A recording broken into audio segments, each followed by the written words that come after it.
Bonjour à tous.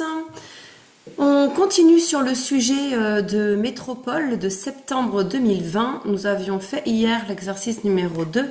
Nous allons voir ensemble l'exercice de type 1 qui est ici donc du coup un QCM, c'est-à-dire un questionnaire à choix multiples. Pour chaque question, une seule des trois réponses proposées est exacte et vous devez juste rendre en fait le numéro. Pas besoin de justifier, on pose directement la réponse. Ça va nous permettre de réviser un petit peu de stats, un petit peu de probabilité, quelques décompositions en facteurs premiers, une notion de volume et un petit retour sur les homothéties. Alors, première série de nombres, 10, 6, 2, 14, 25, 12, 22, quelle est la médiane? Il fallait faire très attention ici, car si je prends la valeur du milieu, je vais prendre 14. Or, cette série n'est pas rangée dans l'ordre croissant. Donc il me faut d'abord ranger cette série par ordre croissant. 2, 6, 10, 12, 14, 22 et 25. Maintenant que j'ai rangé dans l'ordre croissant, du plus petit au plus grand, là, je vais aller chercher la valeur du milieu. En effet, la valeur du milieu ici est 12. Donc la médiane est 12. C'était assez facile ici car nous avions un nombre impair de valeurs. Mais admettons, ce n'est pas le cas de ce sujet, admettons.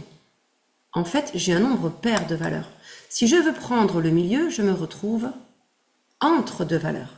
Alors, je vais faire la moyenne entre 10 et 12. La moyenne entre 10 et 12, c'est 11. Et la médiane aurait été 11 à ce moment-là. Voilà, bon, ce n'était pas le cas de notre exercice. Petit 2, probabilité. On vous dit ici, un sac opaque contient 50 billes bleues. Ok, 50 bleues. 45 rouges, 45 vertes, 60 jaunes. Les billes sont indiscernables au toucher. On tire une bille au hasard dans ce sac. La probabilité que cette bille soit jaune est de combien?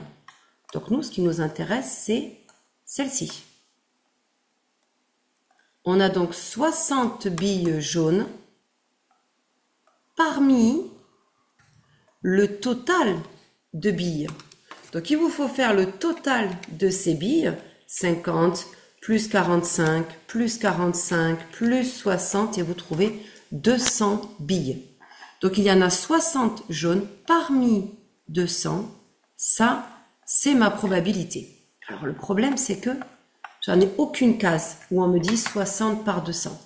Eh bien, c'est qu'on doit pouvoir le simplifier. Déjà, je peux simplifier par 10 en haut et en bas. 6 vingtièmes. Je peux même simplifier encore par 2 en haut et en bas. Ça va me faire 3 dixièmes. Ah, là, je reconnais. 3 dixièmes ou 0,3, c'est la même chose. Soit sous la forme d'une fraction décimale, soit sous la forme d'une écriture décimale. Donc, la probabilité que cette bille soit jaune est de 0,3. Question numéro 3. Ici, on vous parle de décomposition. Décomposition en facteur premier de 2020. Pour décomposer un nombre premier, vous avez plusieurs possibilités. Moi, ce que je vous propose, c'est la technique de l'arbre. Déjà, il faut connaître ces nombres premiers.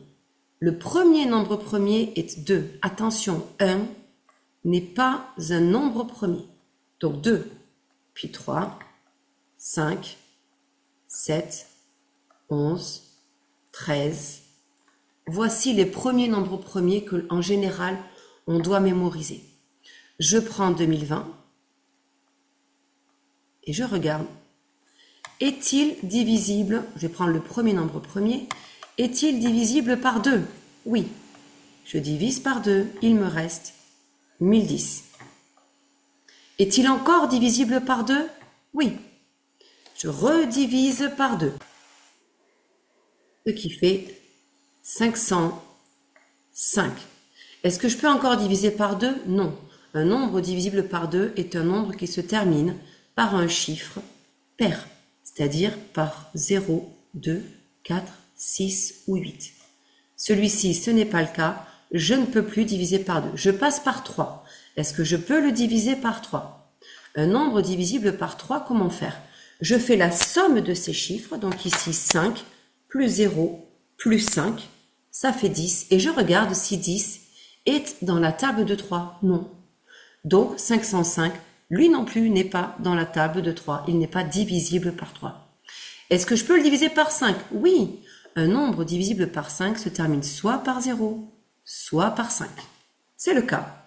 Donc je vais diviser par 5. Il me restera 101. 101 est un nombre premier. Je le divise par lui-même. Il me reste 1. Et j'obtiens ainsi, ici, ma décomposition de 2020 en facteurs de nombres premiers. 2 fois 2 fois 5 fois 101. La réponse est donc la réponse C.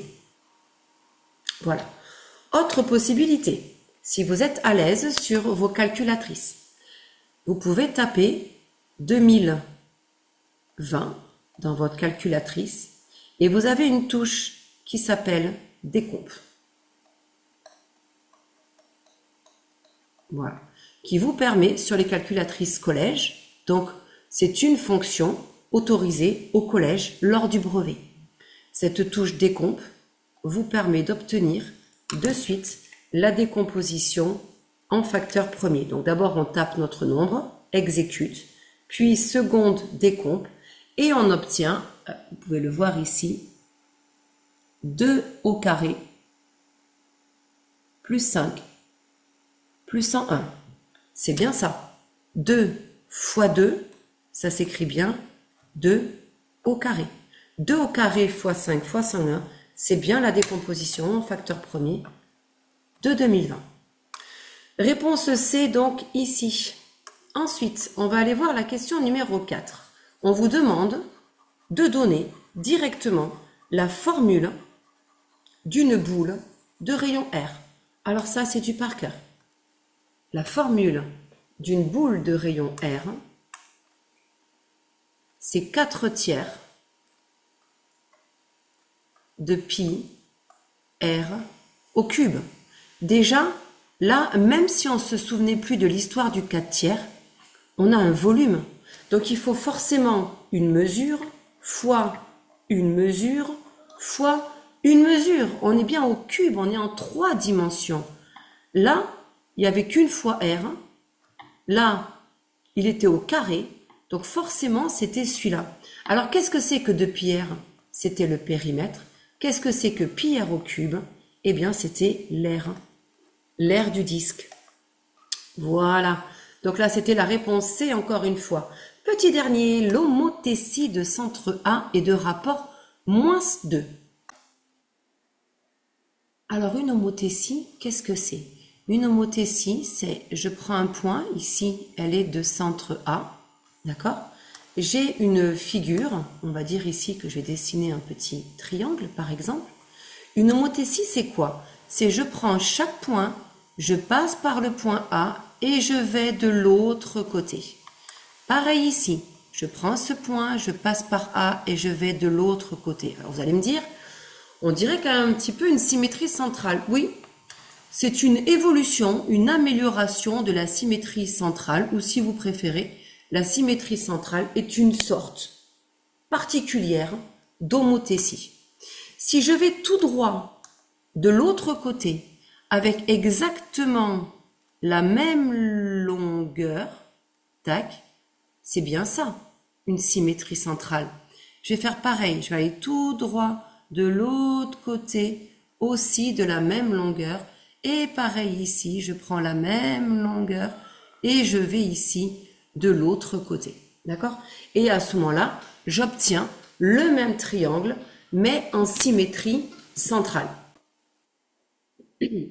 Donc finalement, on vient de se rendre compte que ça, c'est une symétrie centrale. La différence avec l'homothétie, en fait, c'est juste qu'une symétrie centrale, c'est une homothétie de centre A et de rapport -1.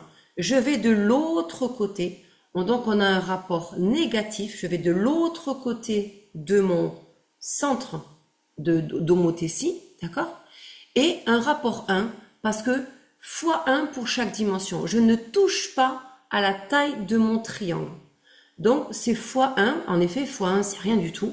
Donc, du coup, je garde exactement les mêmes dimensions. Maintenant, si j'avais eu un rapport de moins 2, qu'est-ce que ça aurait donné? Je serais allé aussi de l'autre côté, déjà, donc négatif parce que je vais de l'autre côté, et je double. Ce qui veut dire qu'au lieu de m'arrêter ici, je vais 2 fois plus loin. Je vais jusqu'ici. Pareil pour tous les points. Je me retrouve ainsi avec ce point qui va de l'autre côté mais ne s'arrête pas avec la même distance mais avec 2 fois la distance.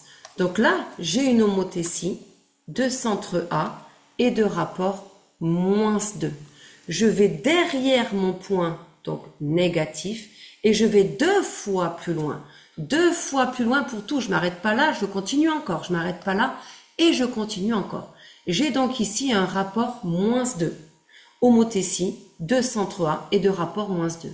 Et donc on vous dit, cette transformation, elle va agrandir les longueurs, elle va réduire les longueurs ou elle va conserver les longueurs? De toute évidence, elle va agrandir les longueurs. J'aurais eu une homothétie de rapport 2, c'était pareil. En fait, le signe, on s'en fiche. Le signe, ça veut juste dire, je vais de l'autre côté ou je reste du même côté. D'accord? Ensuite, ce qui nous intéresse pour savoir si c'est un agrandissement ou une réduction, c'est ça. Si c'est 1, d'accord, plus ou moins 1, à ce moment-là, on ne touche pas aux longueurs. On conserve les longueurs. Si c'est supérieur à 1 ou inférieur à moins 1, d'accord? Si ce nombre-là vaut 2, 3, 4, 25, 3,2, peu importe, alors on est bien sur un agrandissement. Par contre, si ce nombre-là est inférieur à 1, donc entre 0 et 1, eh bien à ce moment-là, on va avoir une réduction. 1 demi. Si je veux un rapport 1 demi, je vous l'affiche. Voilà ce petit triangle bleu. Il est de l'autre côté, donc un rapport négatif. Je me suis arrêtée, au lieu de parcourir, je ne sais pas, admettons qu'il fallait aller à 4 cm derrière, je me suis arrêtée à 2. Au lieu d'aller à 3 cm derrière, je me suis arrêtée à 1,5. Au lieu d'aller pareillement ici à 2 cm derrière, eh ben, au lieu d'aller à 6 cm par exemple derrière, ben, je me suis arrêtée ici à 3. Bon, peu importe, je suis allée 2 fois moins loin. J'ai fait la moitié du trajet, la moitié, 0,5. Mon petit triangle bleu est une homothétie du noir de centre A et de rapport moins 0,7. Bref, dans notre exercice ici, nous étions dans la situation du triangle rouge, cette fois-ci, de l'autre côté, 2 fois plus gros. Donc, on était bien sur la réponse A. On agrandit les longueurs. Je vous souhaite une bonne révision à tous. Bonne journée. À demain.